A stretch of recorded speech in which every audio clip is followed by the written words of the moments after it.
चलिए, good morning. कैसे हैं आप सब?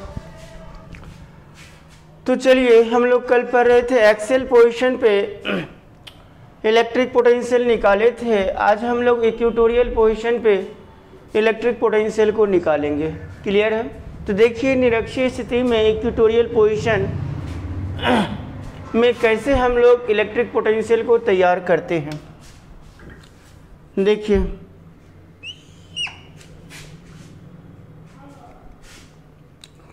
ये आपका जो है प्लस क्यू और माइनस क्यू दो चार्ज है, जिसको हम लोग बोलते हैं इलेक्ट्रिक डायपोल, विद्युत द्विध्रुव।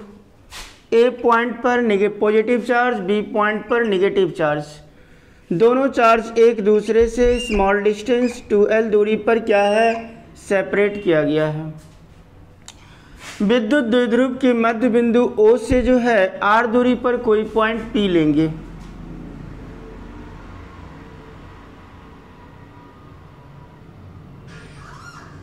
विद्युत द्विध्रुव के मध्य बिंदु O से r दूरी पर कोई पॉइंट P लेंगे, r डिस्टेंस पर कोई पॉइंट P लेंगे। यहाँ पे P शो करेंगे, जिस पर आपको विद्युत विभव ज्ञात करना है। अब इस प्लस चार्ज को माइनस चार्ज को इस पॉइंट से मिला देते हैं।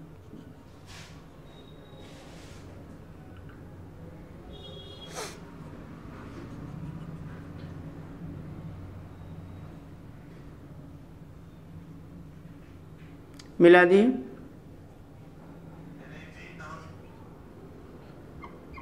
इसी P पॉइंट पर आपको इलेक्ट्रिक पोटेंशियल निकालना है। क्लियर है? चलिए, हम मान लें कि A पॉइंट पर plus Q charge, B point पर माइनस क्यू चार्ज स्थित है, जो एक दूसरे से स्मॉल डिस्टेंस 2l दूरी पर सेपरेट किया गया है। विद्युत द्विध्रुव के मध्य बिंदु O से r दूरी पर कोई पॉइंट P है, जिस पर आपको विद्युत विभव ज्ञात करना है। क्लियर है? विद्युत विभव को भी से सूचित किया जाता है। अब जरा से मेरी बात को सुनिएगा। यहाँ से यहाँ तक का डिस्टेंस अगर 2l है, तो यहाँ से यहाँ तक का डिस्टेंस कितना होगा, l, और यहाँ से यहाँ तक का डिस्टेंस कितना होगा, l। क्लियर है? अब इसमें देखिए, जैसे हमने प्लस चार्ज के P पॉइंट से नेगेटिव चार्ज के P पॉइंट से मिलाए हैं, तो एक ट्रायंगल बन गया है। ट्रायंगल बन गया है तो इसमें लंब का पहचान करने के लिए एंगल को डाला जाता है। तो चलिए, थीटा, इसमें भी एंगल डाल दीजिए थीटा, दोनों के लिए सेम एंगल। कोई प्रॉब्लम? अब जरा से देखिए, इस ट्रायंगल में ये लंब है, ये आधार है, तो कर्ण कितना होगा। जरा देखिए, लंब आपका r है, आधार आपका l है, तो कर्ण कितना होगा। तो कर्ण हो जाएगा आपका r² प्लस l²।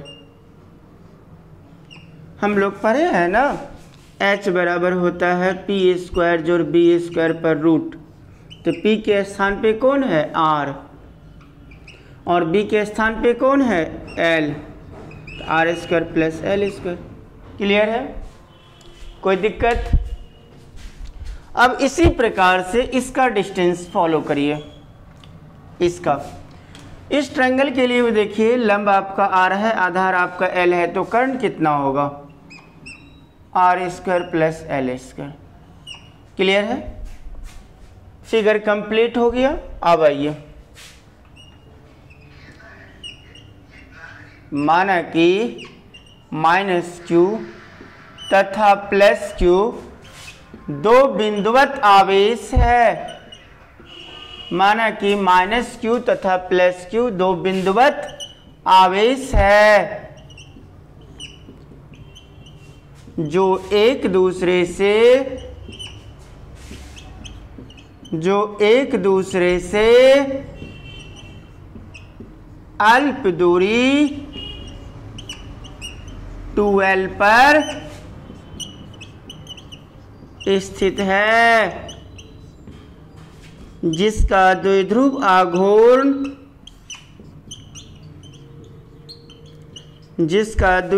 आघूर्ण कितना होता है, वेक्टर P बराबर Q गुना 2l। यही न होता है। हम मान लिए कि माइनस क्यू तथा प्लस क्यू दो बिंदुवत आवेश हैं जो एक दूसरे से 2l दूरी पर स्थित है, जिसका द्विध्रुव आघूर्ण कितना है, वेक्टर p बराबर q गुना 2l है। क्लियर है? आइए, विद्युत द्विध्रुव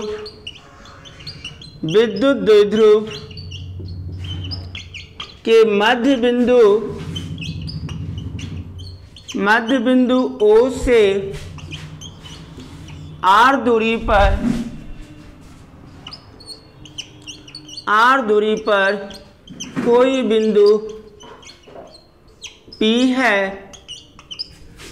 जिस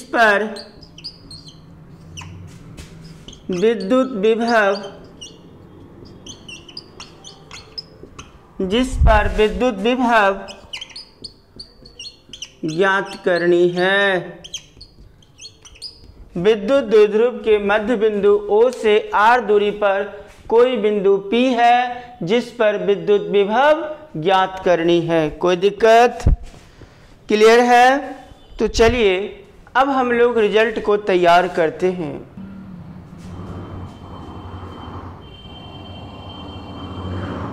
चलिए, जिस पर आपको विद्युत विभव क्या करना है, निकालना है।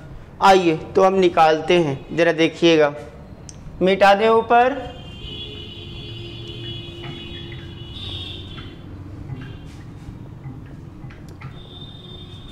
बारी बारी से दोनों चार्ज पर आपने निकालिए इलेक्ट्रिक पोटेंशियल को।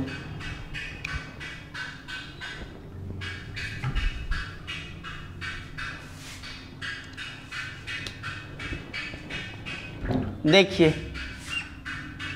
प्लस चार्ज के लिए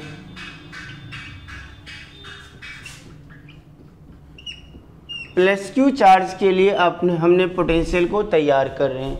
क्लियर है? आइए, पोटेंशियल का फॉर्मूला क्या होता है, V बराबर 1/4 pi epsilon not into Q बटा R। क्लियर है? चलिए, तो इसमें 1 लगा दीजिए। V1 बराबर 1/4 pi epsilon not into Q बटा R। R कहाँ से कहाँ तक? A से P तक। A से P तक का डिस्टेंस कितना था? R² minus L²। कहाँ से कहाँ तक डिस्टेंस फॉलो कर रहे हैं? A से P तक। तो यहाँ लिखेंगे along AP। क्लियर है? along AP लिखने का मतलब हो गया कि ये जो डिस्टेंस हमने लिए हैं वो A से P तक का लिए हैं। क्लियर है? इस समीकरण को 1 मान लीजिए। ठीक है? आइए अब निगेटिव चार्ज के लिए, निगेटिव चार्ज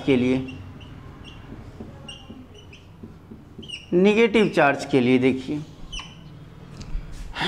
फिर पोटेंशियल का सूत्र कितना होता है?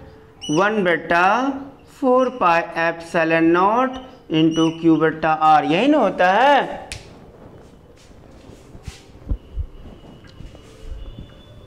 आइए, इसमें 2 लगा दीजिए। V2 बराबर 1/4 pi epsilon not into Q बटा R। कहाँ से कहाँ तक? B से P तक। तो कितना था? R² plus L²। कहाँ से कहाँ तक डिस्टेंस ले रहे हैं? B से P तक। इसको इक्वेशन 2। अब जरा ध्यान से सुनिएगा, आपको तो पहले ही बताए थे कि इलेक्ट्रिक फील्ड में चिन्ह का यूज नहीं किया जाता है, बट इलेक्ट्रिक पोटेंशियल में चिन्ह का यूज किया जाता है। तो आपने यहाँ पे प्लस चार्ज के लिए काम किए थे, पोटेंशियल निकाले थे, तो प्लस चार्ज तो ठीक है। यहाँ पे आपने नेगेटिव चार्ज के लिए आपने रिजल्ट तैयार कर रहे हैं, तो यहाँ पे चार्ज में नेगेटिव तो देना होगा ना, तो चार्ज में माइनस को लगा दीजिए। क्लियर है? तो इस प्रकार से प्लस चार्ज का पोटेंशियल और माइनस चार्ज का पोटेंशियल हमने तैयार किए। क्लियर है? अब दोनों पोटेंशियल को P पॉइंट पर क्या करेंगे? जोड़ देंगे। क्या करेंगे? जोड़ देंगे। क्लियर है? आइए, टोटल इलेक्ट्रिक पोटेंशियल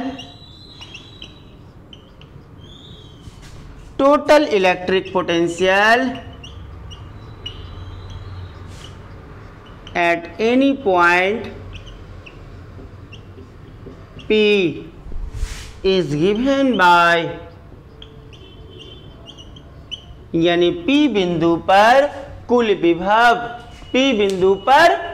विभव, इसी को अंग्रेजी में लिखे हैं total electric potential at A point P is given by. कोई दिक्कत? चलिए अब इस दोनों पोटेंशियल को जोड़ेंगे। ऊपर मिटाएं,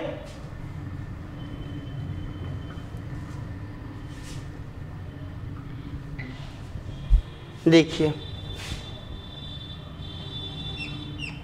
V पहला पोटेंशियल देखिए V1, दूसरा पोटेंशियल V2। क्लियर है? V पहला पोटेंशियल कितना है 1/4πε0 इंटू Q बटा R square plus L square. Clear है? जोड़ दूसरा पोटेंशियल इतना है 1/4πε0 इंटू माइनस Q बटा R square plus L square. Clear है? हमने दोनों पोटेंशियल को क्या कर दिए? जोड़ दिए।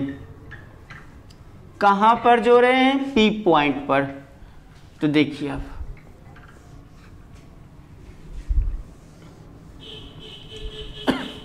आइए 1/4πε0 इंटू Q बटा R square plus L square पर root minus minus plus minus 1/4πε0 into Q बटा R square plus L square पर रूट, ये दोनों कैंसिल। तो इलेक्ट्रिक पोटेंशियल कितना हो गया? 0। क्लियर है? और इसी पर निरक्षीय स्थिति पर हम लोग विद्युत क्षेत्र की तीव्रता निकाले थे तो उसमें 0 नहीं आया था। इलेक्ट्रिक पोटेंशियल में मान कितना होता है? 0। तो आपको ऑब्जेक्टिव में भी ये प्रश्न पूछा जाता है कि विद्युत द्विध्रुव के कारण किसी भी स्थिति में विद्युत विभव का मान होता है। 4 ऑप्शन देगा, 0, इन्फिनिटी, बोथ, इनमें से कोई नहीं। समझ गए इन बात को? तो याद रखिएगा 0 होगा।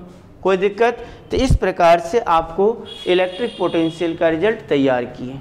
कोई डाउट?